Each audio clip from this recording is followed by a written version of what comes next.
So we are almost to All Out. This is the last Dynamite. We got one little stop of Rampage to go tomorrow night before All Out, but 3 days in Chicago and one last week as well. So they are peppering Chicago pretty well. Yes, they are. And the last week show that wasn't Chicago was Milwaukee, which is basically,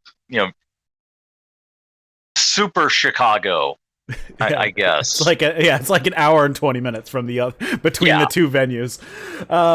Overall, I thought this episode of Dynamite was good for go home stuff. There were lots of hype videos. There were lots of promos.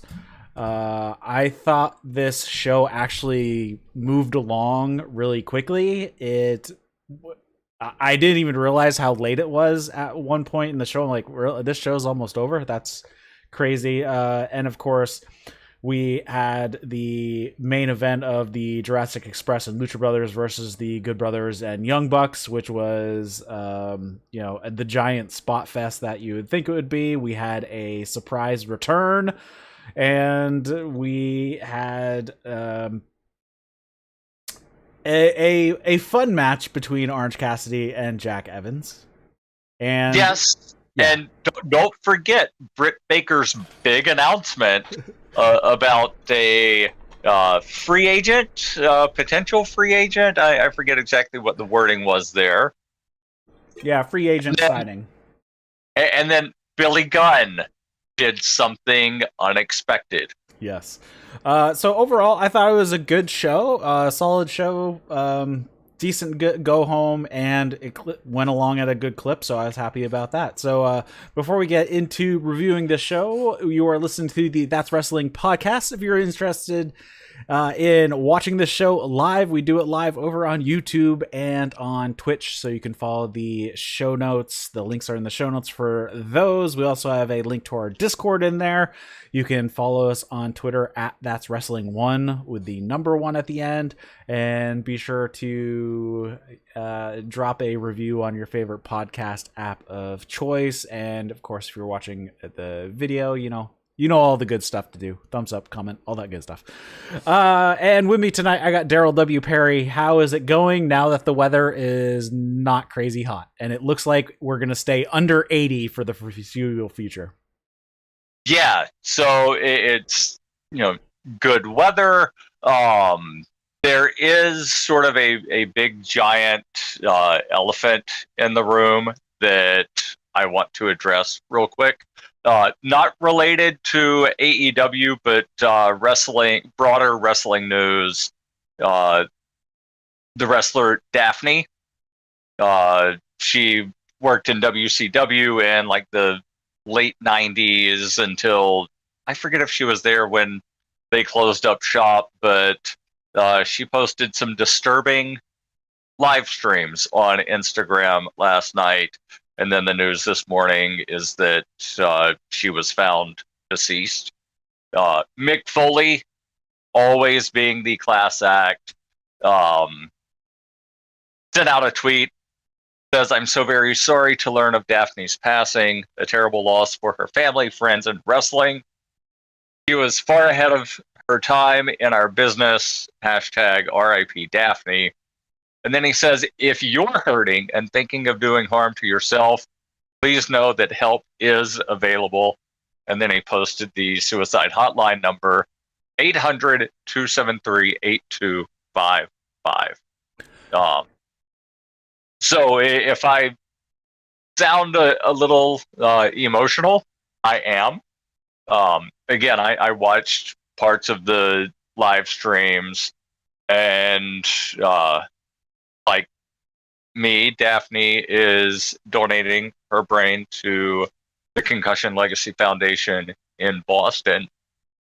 So when I heard her in the first video that I pulled up, within like 45 seconds, she said, "Remember, my brain goes to Boston." And then started talking about concussions in another one. So, yeah. Let's just have like 3-4 seconds of silence, and then Eric, I'll throw it back over to you.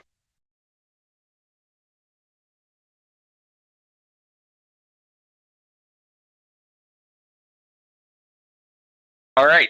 Now, let's get into reviewing Dynamite, Eric. All right, let's get into this show here. We kicked it off with the rematch of FTR versus Santana and Ortiz. Santana and Ortiz go with the face paint for this match. They are getting serious on this one. And we had Santana and Dax starting things off. Impact moves and strikes back and forth from both of them. We have all four guys brawling. This was really a back and forth match all in all. FTR sent to the outside. Santana and Ortiz hit dives on both of the guys. FTR sent into the barricade. They both eat shotgun dropkick. A shotgun dropkick into the barricade, and then Santana hits a springboard off of Ortiz's back cannonball into both of them against the barricade. So that is a quick start to this match. Ortiz and Dax fight, and Cash gets a blind tag, and then he runs in and throws Ortiz into the ring post a couple times through the turnbuckle. We have Dax starting to work Ortiz's arm, and FTR exposes a turnbuckle. They try to wrap Ortiz's arm in it. Santana and Dax both get tagged in, and I am not sure what I was supposed to write right here. I think they went... What do you have written? I wrote he hits both guys and hits a sweep DDT, which I don't think that was correct. Oh, I remember this. Okay, so Santana gets in, and Cash is on...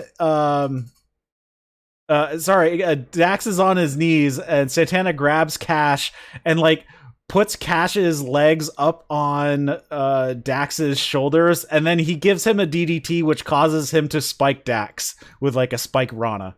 That was pretty fun.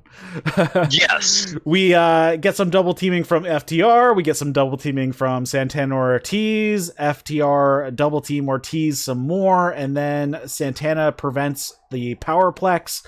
But FTR hit the big rig on Ortiz. Santana dives onto the pile to break that up.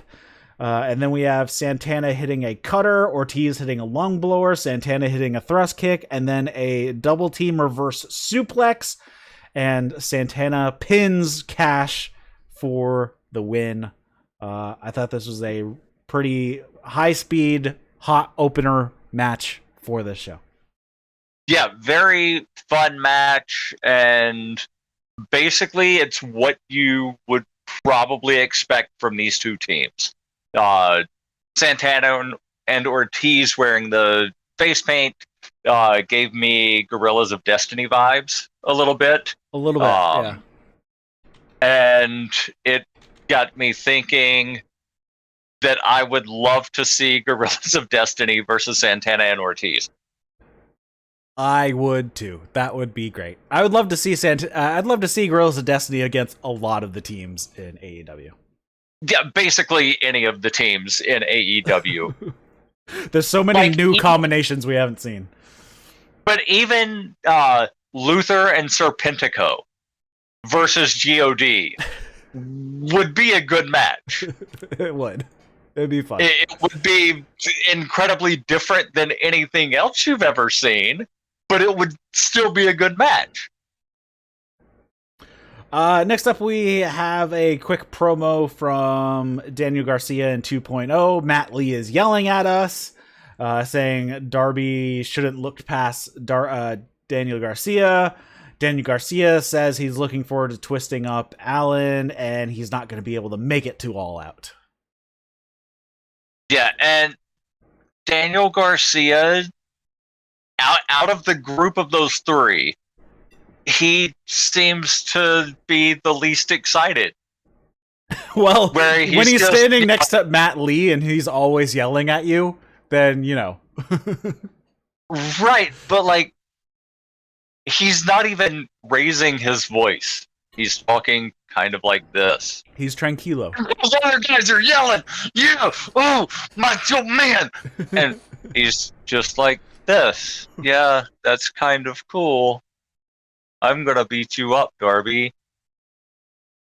Then we have CM Punk comes down to the ring for a promo. He asks, "Are you sick of seeing me yet? Because I'm just going to keep coming out here to feel the love.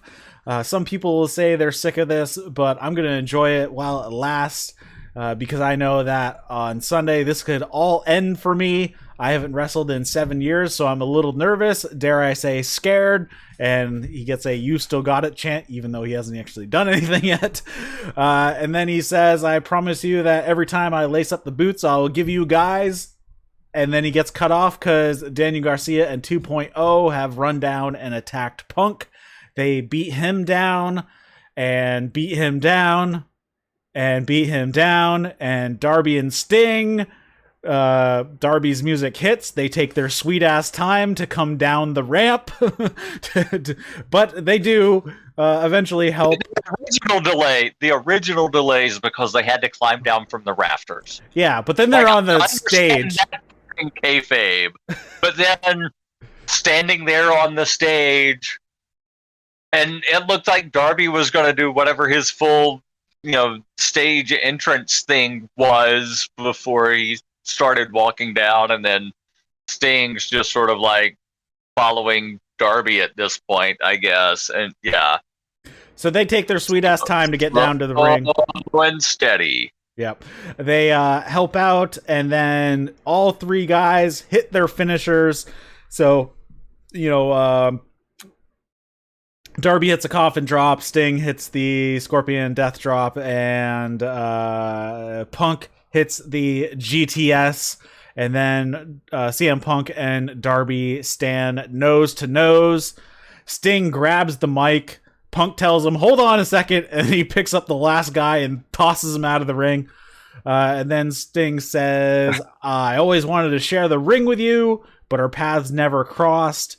I do have to say it feels good to see the GTS in person, see a coffin drop right in front of my eyes, and do a death drop. And we cleared the traffic out of the way to make sure that this match happens, and that includes the Stinger. Darby's ready, and I'm going to just give my guy a fist bump and go back to the locker room. And when it happens, it will be showtime." Yeah.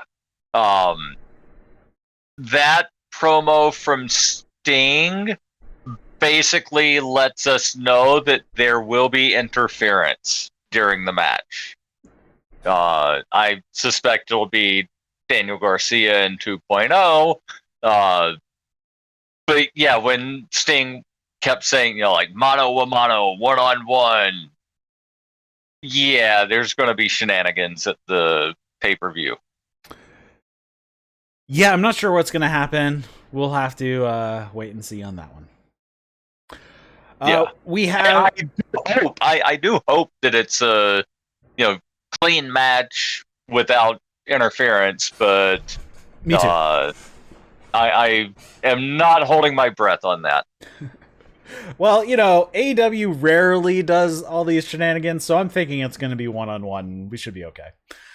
Especially for CM Punk's first match and on pay-per-view. We almost never see anything hinky on pay-per-view matches. So, except for with Kenny Omega lately. That's about it. Yeah, I was going to say Don Callis giving Kenny a microphone.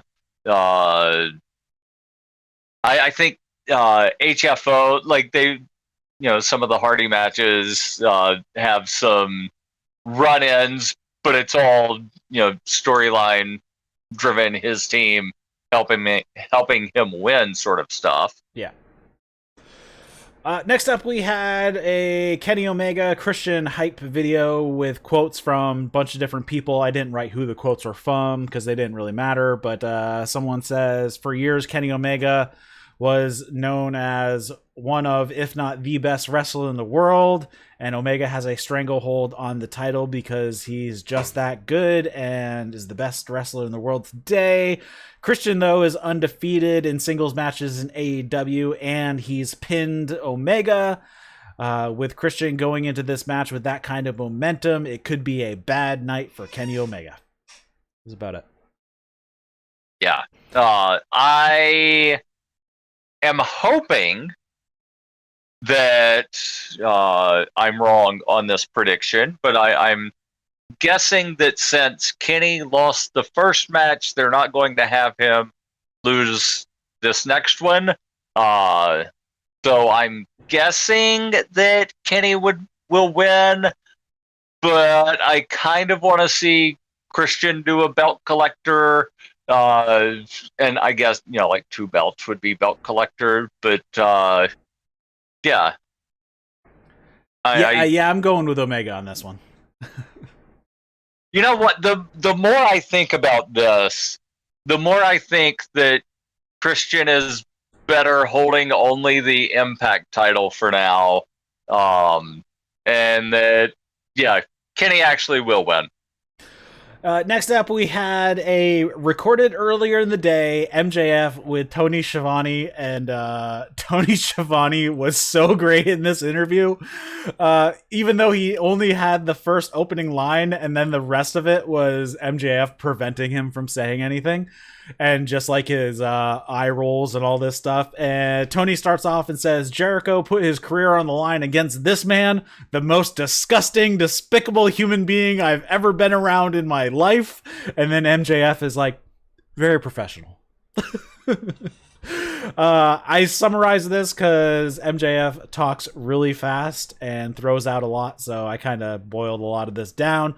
MJF ran through all of Jericho's nicknames for the past 4 decades. He says he's universally known as the greatest of all time. You'll forever be etched on the Mount Rushmore of professional wrestling, but once my career is done, I will take your place.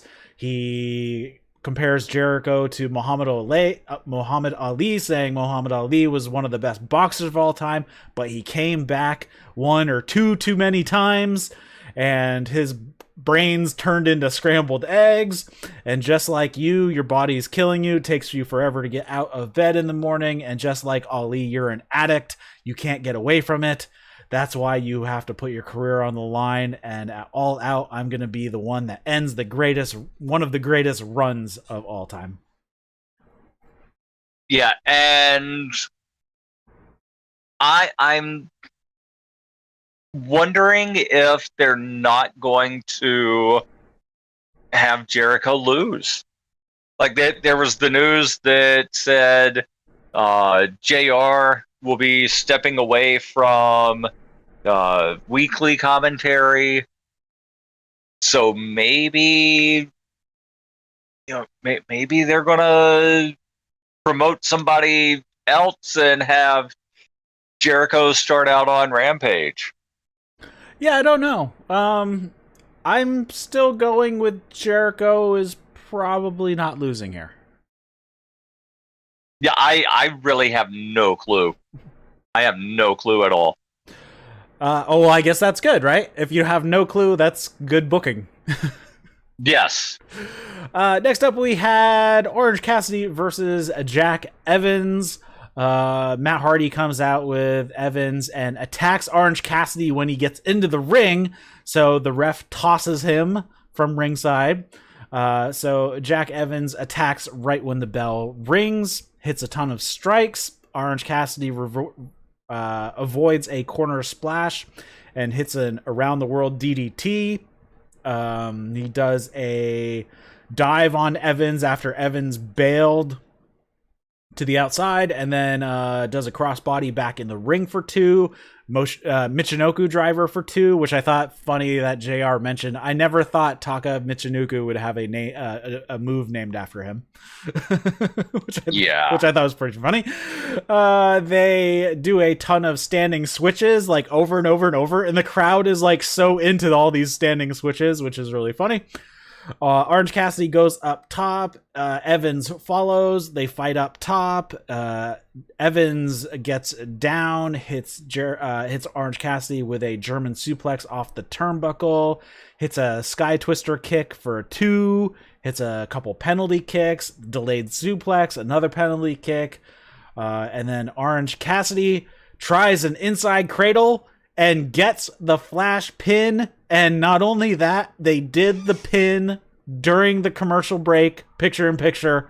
I have to say, it's about time. It only took 542 matches, but they did it.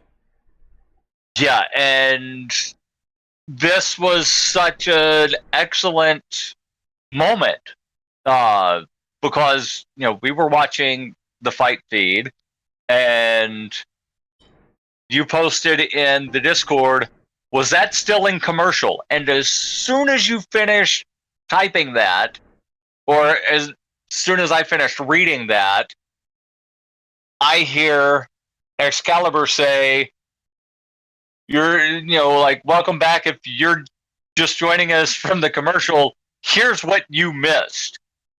To where it was like just before they came back from commercial.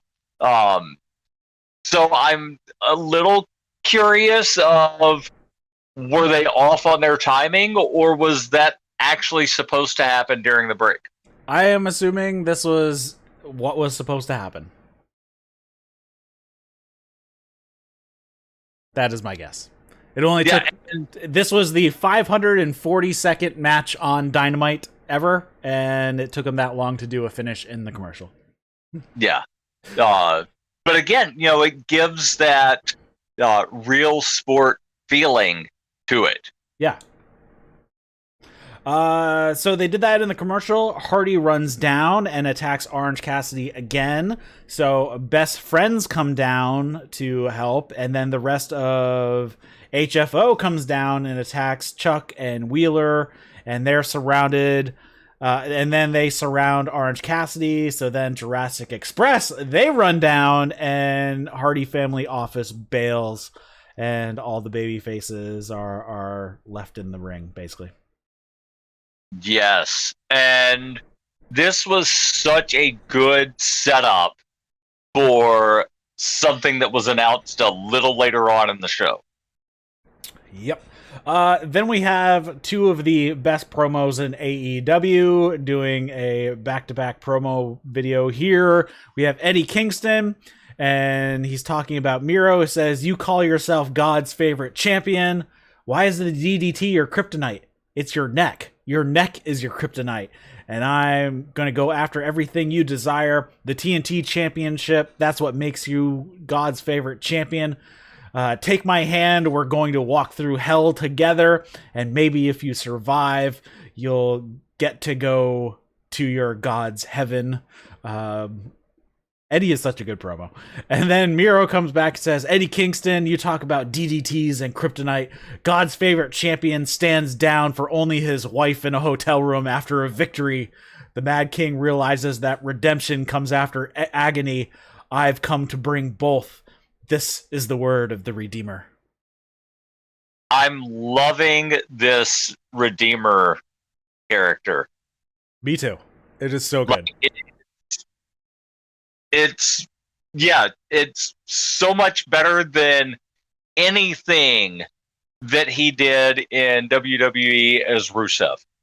Like, even driving the tank into, that was WrestleMania, right? Like, the Redeemer is even better than that. I mean, Rusev could have been pretty awesome, but they just, dropped the ball on that. Right.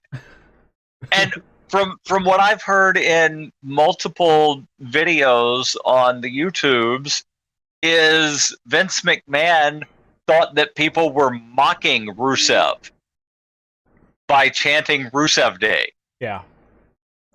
Oh, well. Vince is like, he's so out of touch that, he sees what he wants to see, and he's like, oh, they're just mocking you. And they sold out Rusev Day calendars in 5 minutes. Yeah.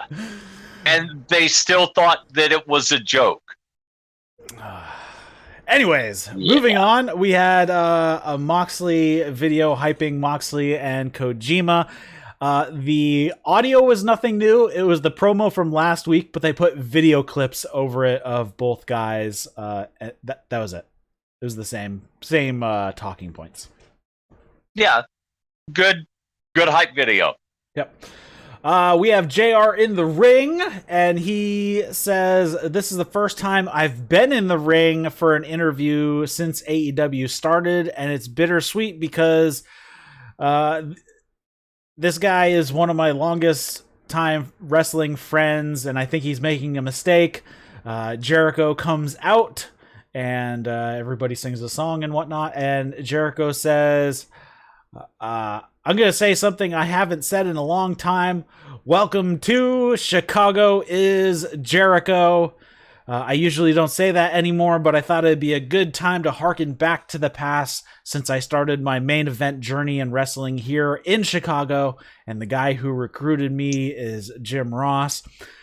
And Jim says, why did you put this stipulation on yourself?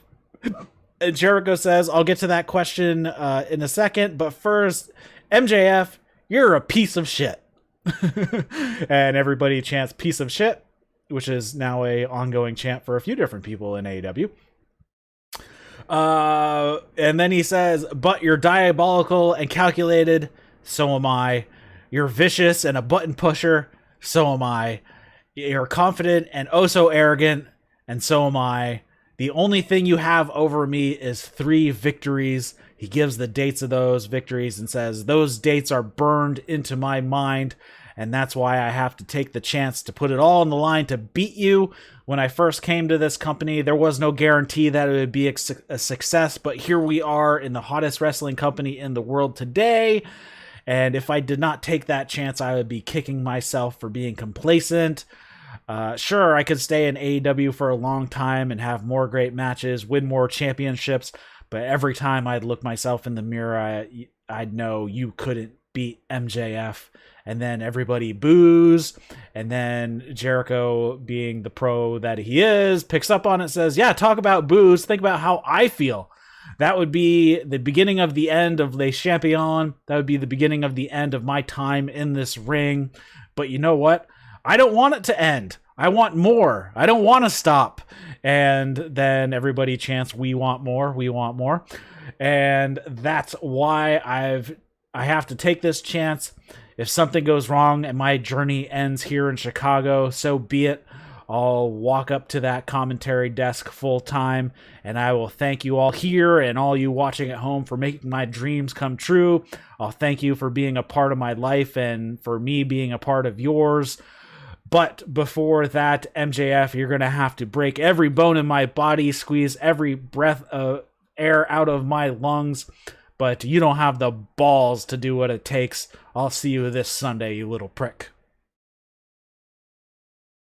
Good promo, good hype package.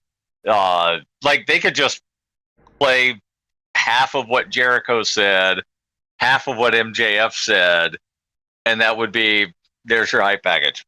Yeah. the pre-match package before they start. Yeah. Then we have another promo video. This is Darby Allen. He's talking, and he says, CM Punk says that if he was 15, Darby Allen would be his favorite wrestler. Well, when I was 15, CM Punk was my favorite wrestler, and then he went away for 7 years. And 7 years ago is when Darby Allen entered professional wrestling. You said something I didn't like, though, when you come back, that I was the first on your list, and all I could think of is that you're overlooking me. In reality, I should be the last on your list. Now I have to do the impossible and beat CM Punk in Chicago or die trying. So I'm curious, and I don't even know where I would go to look at this stat, but what is CM Punk's record in Chicago? I have no idea. You could probably look it up on Cage Match or whatever it is. You can probably narrow it down to City. Okay, I know that on Pro Fight DB, you you can't. Oh. Cage match might have it. So if you want to look it up, I'll continue on. I'm going to take a look. Okay. Powerhouse Hobbs versus Brian Cage. This was just a giant hoss fight. I mean, this was like it was like two WWE looking wrestlers doing not WWE wrestling. Brian Cage attacks Hobbs from behind when Hobbs is walking down to the ramp. He throws Hobbs into the barricade a few times. He's just all pissed off. They get into the ring. The bell rings. They go right back out. Hook causes a distraction, so when Cage gets back into the ring, Hobbs pounces. They just brawl. Hobbs is in control for quite some time, through a commercial, I think. Then they start going back and forth. Cage hits some kicks, hits an exploder, hits a combo of strikes, and then a German suplex for a 2. Hobbs hits a spine buster for a 2, and then Cage hits the jumping knee strike, and then hits an F5 that they're calling deep sea diverticulitis, which I think is just hilarious and a funny shot at Brock Lesnar. Yeah, I didn't catch that they said that, but when I saw you post it in the Discord, I realized, they're just taking a shot at Lesnar. Which I thought was hilarious. Yeah. But he only gets a 2 off of the deep sea diverticulitis. And then Hook distracts the ref. Starks comes out and Hobbs pushes Cage towards the side of the ring where Starks is. Starks whacks Cage in the head with the FTW belt. And then Hobbs hits a kind of like a sidewalk slam, power slam. Did they give that a name? I'm not sure if I heard a name on that. I didn't catch a name. Yeah, it was kind of like a weird, almost a sidewalk slam upside down. It was like a reverse sidewalk slam kind of. And picks up the victory. So Brian Cage, 0 for 2 against his previous Team Taz brethren. Yeah. Interesting to see where this goes. I do wonder if Hook will be the next one to fight Brian Cage. I don't see that happening, but time will tell, I guess. True. Now, I wasn't able to find CM Punk's wrestling record in Chicago, but in the UFC, he has a no contest. Yes, because his opponent tested positive for pot. Yes, which Nevada doesn't even test for anymore. Like a lot of the states are just giving up and saying it's not a performance enhancing drug, so we don't give a crap anymore. Only the states where it's legalized. Yeah. Well, I don't know if USADA is still going after it or not. I don't know. Yeah, yes, because that's part of the international standards. Yeah. That's why Sha'Carri Richardson couldn't run in the Olympics, because she admitted she smoked weed after her mom passed away. Yes, I remember that now. So, kind of stupid, and it is like not a performance enhancing drug, so who gives a crap? Yeah. So, even if Mike Jackson can't even beat CM Punk in Chicago, how's Darby Allen going to do it? Next up, we had Malachi Black. It's a video, and he says, "What a weird narrative to spin, Mr. Johnson. I supposedly left the ring when you entered it. No, I left the ring because it is I who dictates when we fight, not you. And ever since that moment, I have given you 7 days. 7 days to atone for interrupting me. I want to remind you I took mercy on Cody and Arn and Brock and granted them swift deaths. You, however, will not be so lucky. I will make you suffer. Afterwards, I will place a coin on each of your eyes, so when you go down to Hades, you can pay the boatman's toll. This character is really dark. Yes, he is. But you've got to love the mythological post afterlife. There's another term for afterlife: posthumous references of paying the boatman's toll in Haiti, going across the river Styx. Yeah, good character development as well, instead of just, he's a dark, mysterious guy that pops into the ring and kicks people in the head. Mm-hmm. Then we had QT Marshall is in the ring. He jibber jabbers for a little bit, calls out Paul White. White goes down to the ring. All of the factory attack him, but he just wipes them all out. And then the Gun Club run out as well and run off the factory. And Billy Gunn, QT Marshall tries to get in the ring with a chair. Billy Gunn takes a swing at him and grabs the chair out of his hands, and he's holding it. And QT Marshall runs up the ramp, so he's standing up on the ramp. And then we have, Big Show yelling and whatnot, Gun Club are in the ring, and then Billy Gunn attacks Paul White from behind and hits him in his surgically repaired hip. And JR accidentally calls him the Big Show, and he whacks him in the head with the chair, and the Gun Club leave, and the factory swarm and hold up White so QT can hit the diamond cutter on him. And while this was happening, the turn by Billy Gunn, they keep panning over to QT's face where he looks surprised. Yep.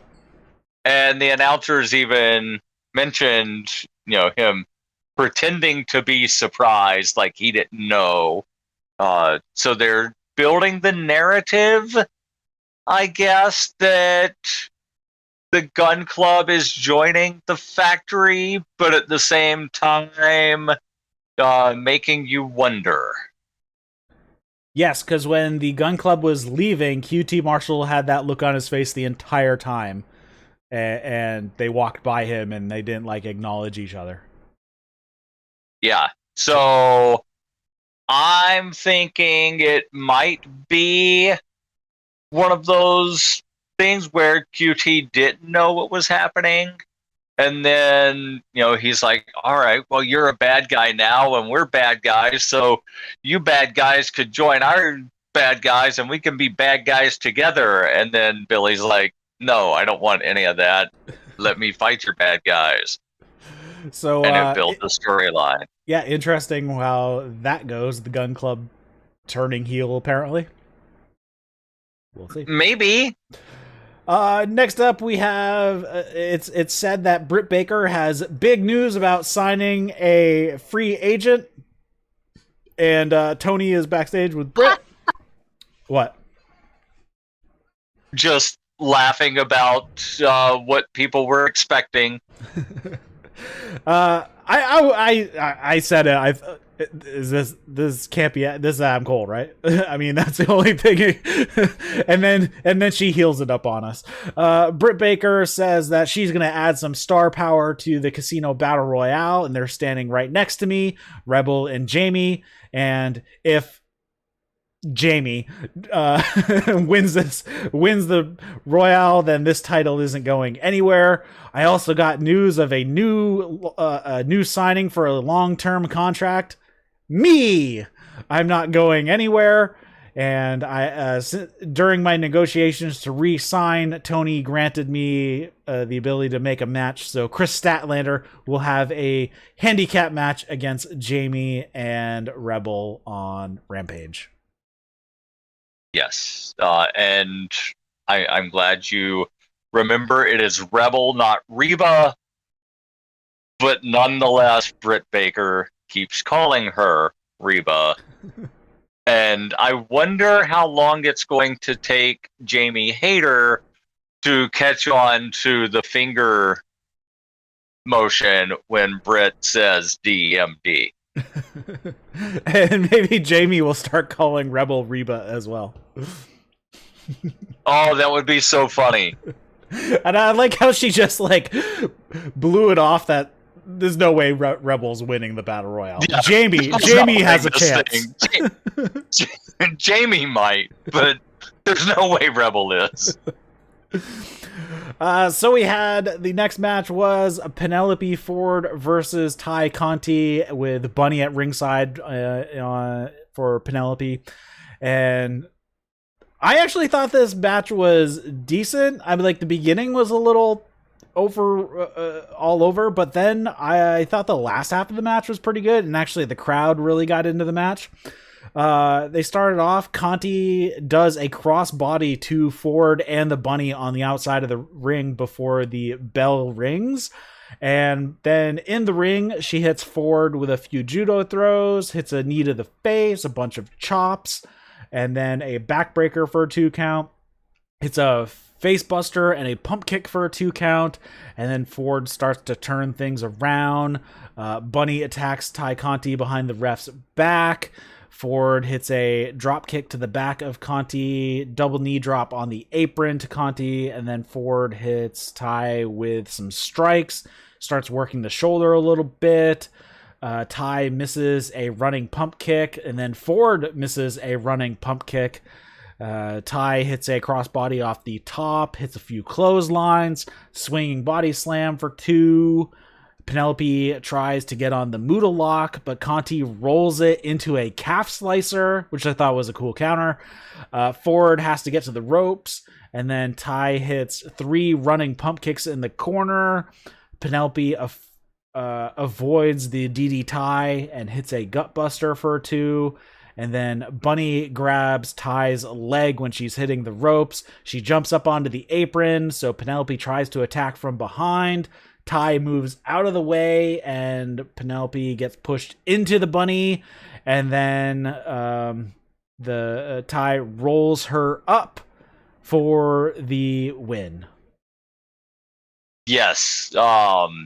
Good, sort of use of what you think is going to be a distraction that causes Ty to, wind up getting the better of. But she's like, I'm no dummy. I know what's going to happen. And just sort of like the eyes in the back of the head, step out of the way thing. Yeah. Like, because last week it caused her to lose, but she's a smart baby face, so she knows they're trying to do something, so then it backfires on the heels this time. Yeah. It's the shame, if you fool me once, shame on me, fool me twice, or shame on you, fool me twice, shame on me. Yeah. There was a spot earlier on where it looked like Ty had Penelope in like a dragon sleeper, but she was, doing some chops across Penelope's chest. And as you mentioned in the Discord, those looked a bit high. They look like throat shots. I think they were, because it looks like Penelope may have had some work done, and you don't want to rupture one of those.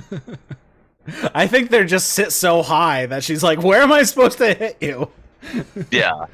And then it could just be the push-up bra that she's wearing that makes them look a little fuller. She looks the same to me, so I think it's just the new gear. She's switched from the one piece kind of swimsuit type gear to now she's wearing a top and then pants. Tight leather pants. Yeah. So then after the match is over, Penelope and the Bunny beat up Ty Conti, and then we have the return of Anna Jay and she runs down to the ring to help her best friend, and Bunny and Ford bail out. So Anna Jay has returned from her injury, and they have announced that she will be in the Casino Battle Royale as well. Yeah. And remember, we were speculating a couple of weeks ago about whether or not Anna Jay would be back in time, and would she actually be the Joker, or the wild card? I forget what term they used. So we know it's not. Yeah, we know it's not Anna Jay, and there's only 2 spots to be announced. Yes, so I'm still going with Ruby. I'm wondering if they're keeping both names silent, or if they'll announce, the 20th competitor, and then 21 is a complete surprise. Yeah, I don't know. We will see. So we go backstage with Alex Marvez, and he's talking to Thunder Rosa, asking about how she feels about Anna Jay joining the match. She doesn't really get very far, because then in come Jade Cargill and Nyla Rose, and they beat her up. And that was about it. Nyla was in street clothes. Mm-hmm. So she didn't look like she normally does. And I was, is that Tamina? No. Oh, and then when I saw Vicky, is when I realized, that's got to be Nyla. Yes. She looks a lot of different in street clothes. Well, that, and we mostly got like a quarter profile because the camera was mostly behind Nyla the whole time. Yeah, also that. And Mark Sterling was there, and he was the one who stopped Nyla and Jade, because he's like, you're not getting paid for this, so wait until Sunday when you get the big money. And they're like, oh yeah, that's a good point. Then they just left her. Yeah, and apparently he was MJF's manager in CZW. He was also MJF's lawyer back when they were doing the contract signing between MJF and Moxley. I don't remember that. Yeah, he was the lawyer. But during MJF's campaign, he was like the lawyer. Oh, yeah, I just don't think that they had said his name until he started representing Jade. I think they said his name, because I remember Mox gave him a Death Rider after that. Okay. Or a Paradigm Shift. Yeah, like I'm starting to wonder, like, what would MJF, assuming that he had kept that relationship with Mark Sterling from prior, and Sterling was his manager, how different would things be in AEW right now? Like, no Pinnacle, I'm guessing? I don't know. Oh, and Jay says that Sterling even wrestled Moxley at one point. Oh yeah, I remember that match. He basically got destroyed by Moxley. I'm gonna have to find that match. Yep. All right, then they run down the card for Rampage. So the final stop on our way to All Out, it's going to be Darby Allen versus Daniel Garcia. We have Malachi Black versus Lee Johnson, and then we have Jamie Hayter and Rebel versus Chris Statlander in a handicap match. This was not announced on the show, but on Twitter. The Andrade Pac match is not happening at All Out. There is a travel issue, and we were speculating in the chat that it's probably on Pac because the UK has just restricted travel between the UK and the US. So if he comes to the US, he might not be able to go home. So that is he's probably back stuck in the UK again. Yeah, that probably also explains where Anthony Ogogo has been. And I just found Oh, yes. I remember this match now. The Mark Sterling versus Moxley, where um, Wardlow is basically having to drag Sterling to the ring. Mm-hmm. Yeah, Good stuff. I remember that now. So we have a new match that was added to the buy-in. We're gonna have Best Friends and Jurassic Express versus Matt Hardy, or basically versus the Hardy Family Office. So we're gonna have Chuck Taylor, Wheeler Yuta, Orange Cassidy, Jungle Boy, and Luchasaurus versus Matt Hardy, Isaiah Cassidy, Mark Quinn, Jack Evans, and Angelico. Yeah, so Hardy, Private Party, TH2. Yep. They run down the rest of the All Out card. So we have MJF versus Jericho. We have Miro versus Eddie Kingston for the TNT Championship. The Young Bucks versus the Lucha Bros for the AEW Tag Championship in a cage. Omega versus Christian for the AEW World Championship. Brit Baker versus Chris Statlander for the Women's Championship. Darby Allen and CM Punk in a match. And there's one other grudge match that is happening, isn't there? And I'm totally forgetting what it is.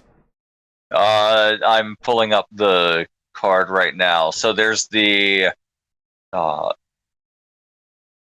it looks like the Casino Battle Royale is on the main card. Moxley Kojima is the match you forgot. Yep, there you go.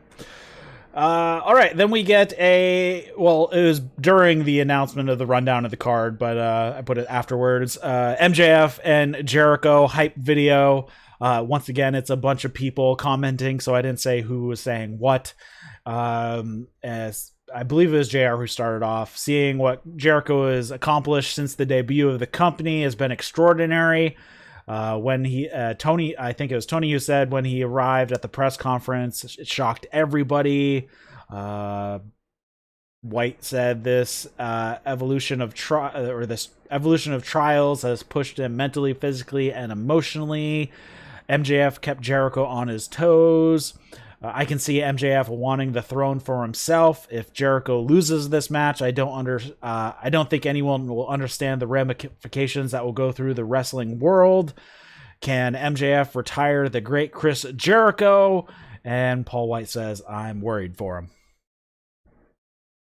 Yeah, and this hype video, it's giving you enough to make you excited without having any clue which way it's going. Yeah, this kind of style of promo that they do a lot of the times going into the pay-per-views, I really like how they do it as a kind of like a fight feel, the kind of the promo package that you would see in UFC or something along those lines. I would like to see them head towards those type of promos a little bit more often. Yeah, where you've got this guy's training partner or former training partner, the coach, maybe somebody that he's fought before, and just everybody is connected somehow and talking about what's happening, building it up instead of the more, here's what happened in the last fight, which sometimes that's good if it plays into a specific storyline. But yeah, the ones where it's not necessarily the fighters themselves giving the promos, but those are also good too. Then we go on to the final match of the evening, and this is the Jurassic Express and Lucha Bros versus the Good Brothers and Young Bucks. And Gallows and Luchasaurus the big men started off by throwing hands. Luchasaurus actually hits a vertical suplex on Gallows. Then we have Phoenix and Nick. They get tagged in. They counter each other a bunch of times. Penta and Matt tagged in. They throw super kicks at each other but don't hit. And then we have Gallows and Anderson. They attack from behind, and then this match just goes off the rails, and it's Brawl City everywhere. Matt tripped, and Penta hits a sling blade. Assisted splash from Penta using Jungle Boy for a 2 count. We have Matt and Nick block Jungle Boy hitting a Rana on Nick on the apron, and Nick ends up hitting Jungle Boy with a powerbomb on the apron. The Elite hit the heat on Jungle Boy. Nick channels his inner Macho Man.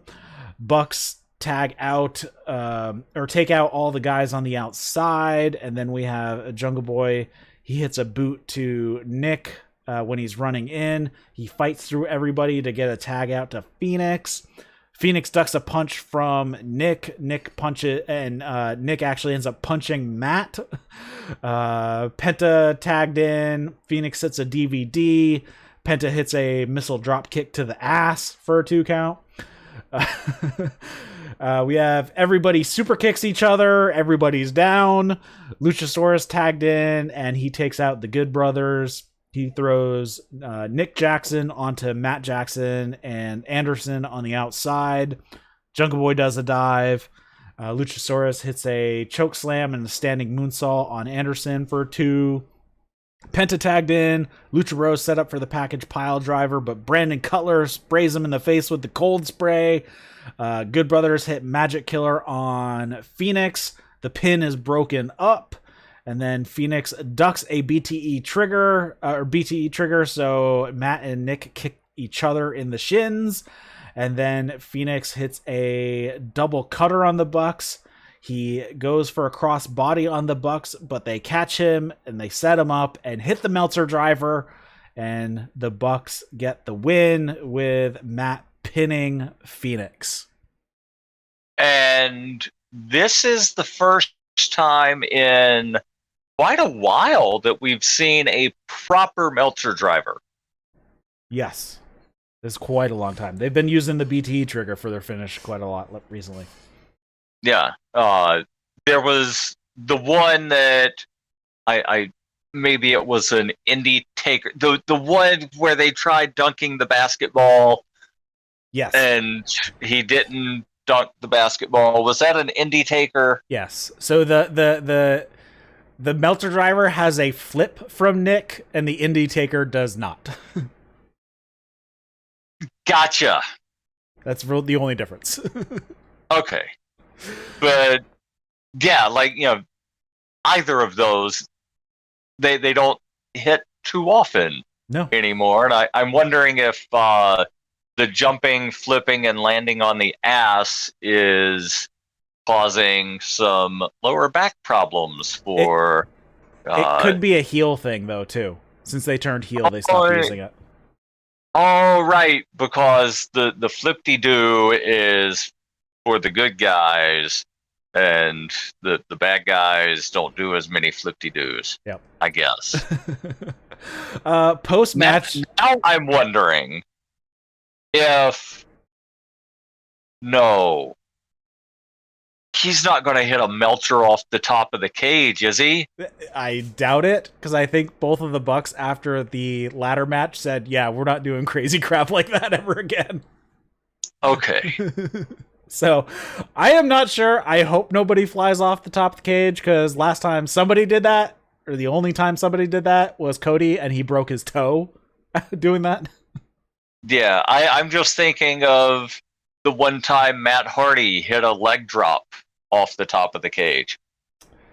Or Kurt Angle doing a moonsault off the top of the cage. Yeah. Well, landing on all of your front isn't going to hurt as bad as landing directly on your fucking tailbone. Yeah.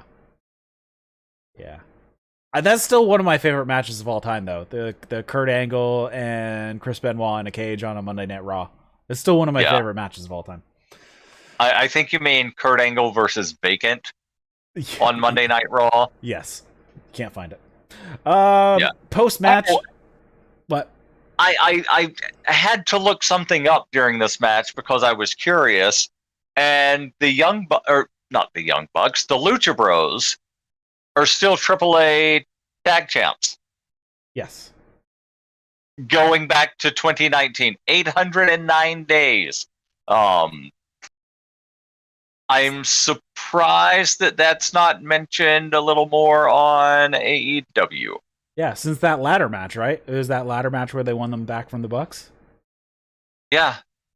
All right, post-match, we had Kenny Omega. He makes his way down to the ring. He grabs a mic. He's yapping the whole time. He says, get rid of them. They beat up the Jurassic Express. Good Brothers put Luchasaurus through a table with a magic killer on the outside. So Christian Cage runs down and attacks Omega.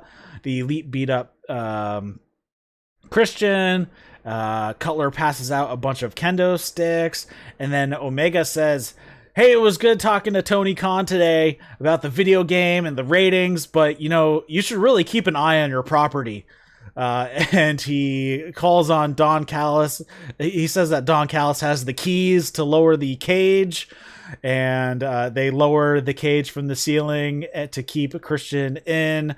They beat up everybody. Kazarian runs down. Dante runs down. They start climbing the cage, but they can't get anywhere because Brandon Cutler sprays everybody in the face with the cold spray. So they handcuff the Lucha Bros to the ropes, and Nick hits like super kick after super kick, going back and forth between Penta and Phoenix. And then Omega directs him to attack Christian. They hit a BTE V trigger. And then they cuff Christian with his arms behind his back as well. And the fight feed went on a little farther, and Omega's like, here, I'm going to give you one more look at the belt because this is the last time you're ever going to get this close to seeing it. And then it goes off the air. Yeah, so I'm wondering, and actually, I think that was a golden V trigger because both Bucks hit Christian face on. A BTE trigger, one guy's on each side, front back. Yeah, well, the Bucks hit the BTE trigger, and then if you add Kenny's V trigger into it, it's a BTE V trigger. Right, but I'm saying that the Bucks didn't hit a BTE. Because they were both on the front. Oh, were they? They hit a golden trigger. Okay. But I'm wondering, since Cutler likes to come down ringside during Young Bucks matches, if he will be spraying cold spray into the cage trying to hit Penta and Ray in the face. Maybe. I guess we'll see. And so that was the end of the show. There was a post show off the air thing where Tony Khan ran down and he's outside the ring telling him F you, give me my effing keys back, blah blah blah. It was pretty funny. He's flipping him off and everything, and like security's pushing him back up the ramp, and he's just yelling back the ring, throwing up the middle finger at the Elite and all this stuff. Oh, that's great. Yep. That is great. I'm starting to lean more towards Kenny retaining. CM Punk. Let's just go through the card real quick. Sure. Let's start off with the Casino Battle Royale. The Joker, I'm saying, is Ruby, but I do not know who the winner is. All right, so there's only one person to be announced in the Casino Battle Royale now, because Riho was added. Yeah. I have no clue, but I hope it is not Jade Cargill. I could see it be Hikaru Shida because she hasn't gotten a rematch against Britt. Yeah. I could possibly see it being Anna Jay, but I don't think so. Who else Yeah, could it be? I could legitimately see it being Shida, Thunder Rosa, or if they wanted to, push Anna Jay, have it be her. Yeah, it could. Actually, Thunder Rosa is probably a good bet on that one. Yeah. Now that I think So, about it. yeah. So yeah, I Shida really, and Thunder Rosa would be at the top of my list. I really want to see Rosa win it. I do not want to see Jade Cargill. And yeah, I'm with you that Ruby is the Joker. Yeah. Then we have on the buy-in, we have Best Friends Jurassic Express versus Hardy Family Office. I think this is just a babyface win to kick off the show because this is going to be on the buy-in. Yeah. Faces win. I'm going to say that Wheeler Yuta gets the pin. That actually might be good. Have you Chris Statlander keeps choking him out on BTE because they're sick of doing the video review with him each week of like what he did wrong. Oh, that's great. It's pretty funny. That is great. Then we have Moxley versus Kojima. I'm pretty sure Moxley's going to win that one. Yeah. Mox is going to win. CM Punk versus Darby Allen. Again, I'm pretty sure CM Punk's going to win that one, but it's going to be a pretty sweet match. Yes. MJF versus Jericho. I'm going Jericho on that. I've got to say MJF. Miro versus Eddie. I'm going with Miro on that. What's Miro's record? He's undefeated. Right, but how many? How many wins? Miro. He's 18. Oh, singles 11-0.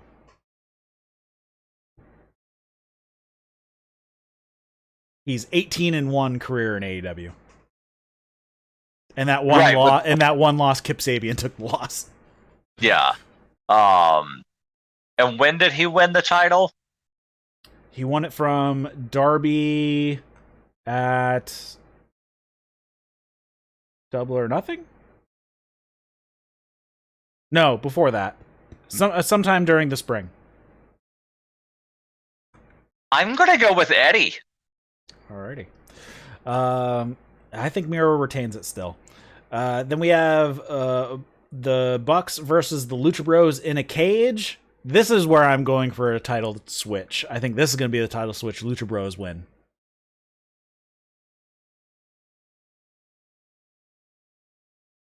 I would love to see the Lucha Bros win, but I think the Bucks are going to retain.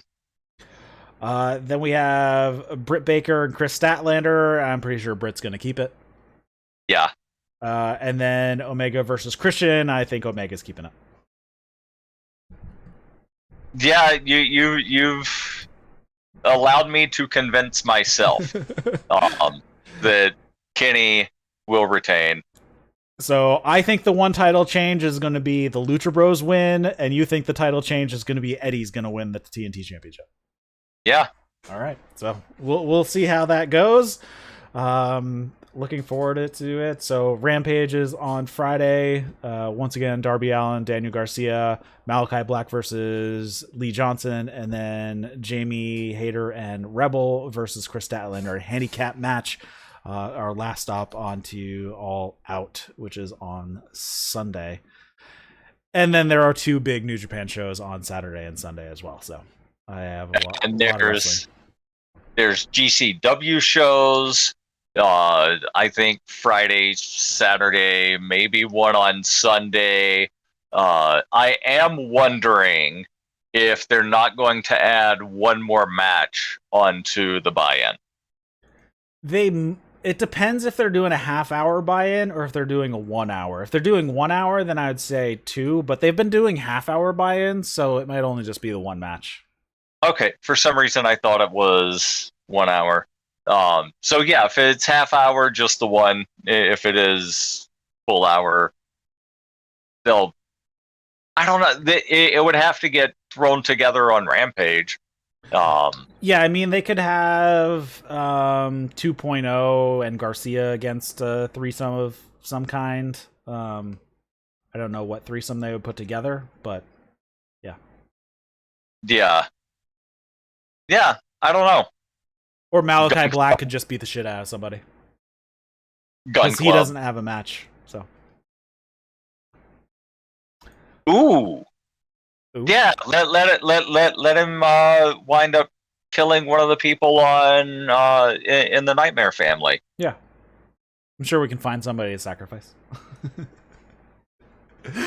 All right.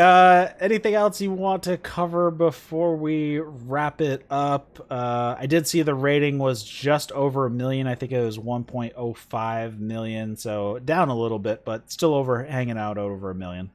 I don't know what was happening yesterday. Did anything happen yesterday? Baseball. I know that there was at least one college football game last night. And for a lot of places, it was the first day of school. It was the first day of school in our area, so a lot of places that do the first Wednesday before Labor Day tends to be a bit back to school for a big hunk of the country.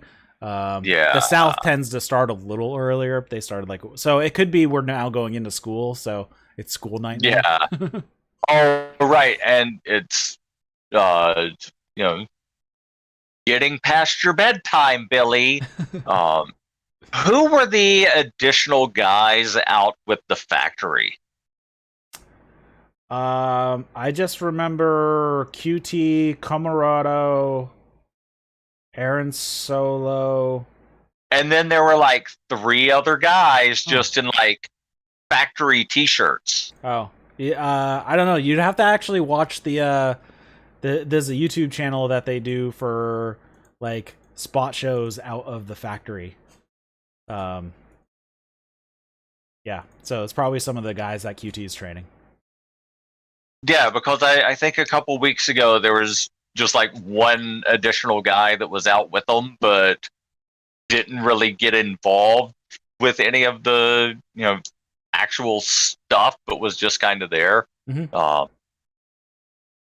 So just curious if he's growing his faction and who these people are. Do I have to watch all 14 hours of Dark to find this stuff out? Yeah, Jay wrote that the buy-in is the 10-man tag. Yeah, we were talking about that, and then we were debating if it's going to be a 1 hour, there might be an additional match. So we did talk about it's going to be Best Friends and Jurassic Express versus the Hardy Family Office on the buy-in because Pac and Andrade was postponed. And there might be another if it's a 1 hour buy-in or not if it's just a half hour buy-in. They've gone back and forth. I think it's mostly been half hour buy-ins lately. So we'll see. But now that they're in front of a full crowd, they might go back to the 1 hour. True. We'll see. Anything else you want to touch on before we wrap it up here? Not that I can think of. All right, cool. So we will be back for a Rampage on Saturday evening. We'll be back with All Out on Monday. We'll be going at 8 o'clock on Monday because Darryl has classes he has to take care of before we can go. I'm not sure if anybody else. Trey might join us. Unfortunately, David can't because he's stuck in the Arizona desert training with the military, so he can't join us once again. Ever since he moved out to the Pacific time zone, he's he can't make it anymore, which is a little bit of a bummer. I didn't realize he moved that direction. I thought he moved to Tennessee or South Carolina. No, he moved to California. We had Caleb. He did some training down in North Carolina and then moved to Indiana, and he just had a new baby, so that's why he hasn't been on lately. He's been busy being a new dad. So alrighty. Yeah, and I haven't heard much from Dustin or Justin lately, so we'll see. But we'll be back doing that, and also Trey and I will probably be back either earlier on Monday or later on Monday or on Tuesday covering the New Japan shows. We'll cover the two MetLife Dome shows as a single podcast. Those shows should be fun. It's 10 matches total, so we could do that in one show. Not a big deal. Yeah. All right. Other wrestling stuff.